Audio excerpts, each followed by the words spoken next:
an Air Max Plus 3, and this comes in the black and I guess white colour scheme, and it's got kind of a gum outsole, which I don't normally see on Air Max TNs, but I kind of like the Plus 3 model as well. And with this particular one, I like this sort of heel that they have in the back, and it's sort of a contrast to an Air Max Plus TN, which has got wavy lines. Well, this one they've just kind of gone for straight lines, which sort of go across the trainer in that kind of sort of horizontal fashion, which is really nice.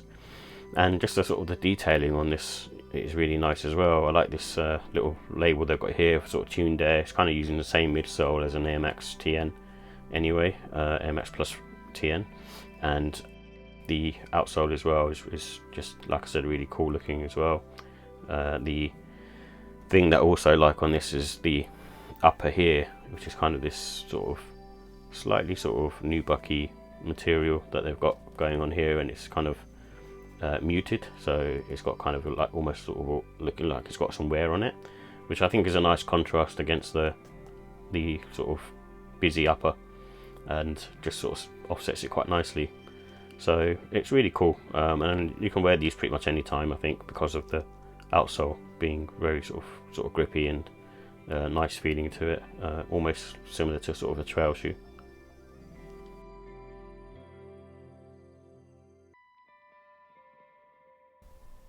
So here's the details for the Air Max Plus 3 in black gum.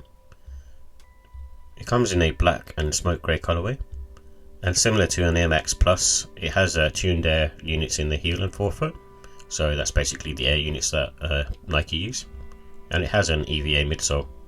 And the materials are mainly made up of synthetic materials, and the price was £170. So in terms of comfort and sizing, I think they have a medium to firm sole, so it's very much kind of similar to a sort of hiking sneaker in my opinion. So it does have sort of, it feels nice on foot, there's a little bit of give, but it's still sort of on the medium firm side, and that's mainly because you've got sort of impact protection from the air units.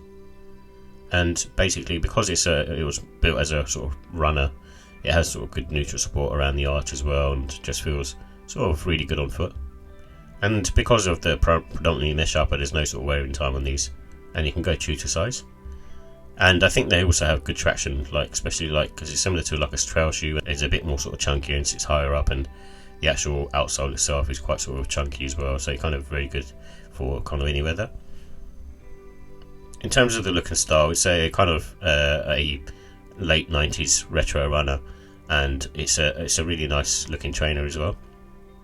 And it has kind of, even though this is a black and gum colour, it has sort of very sort of vibrant colour and details on it, and basically we can wear these all seasons. And in my opinion, you can't really dress these on sort of smart. It's more of a sort of sportier look, similar to kind of other sort of 2K runners in that respect. So basically casual's good, best with sort of the black or sort of grey or white laces. So in terms of the pros, I like the fact that it's got sort of classic styling, and it's good for sort of all seasons. I really like that. And the cons are the costs. £170 is a bit too much for a retro runner, and they should be priced sort of lower. So I give the look and style a 4 out of 5. It's a nice sneaker, but I don't think it's one that you'd take over some of the other Air Max Plus colourways. And the comfort I give it 4. It's not like peak comfort, but it's very good. It's very neutral and a bit firmer on the firmer side, but still, you know, you won't have any kind of issues with this. And the quality I give it a 4. It's just mainly a little bit of kind of issues here and there, but not like major, and it's just predominantly sort of a mesh synthetic upper, so there's not really too much going on.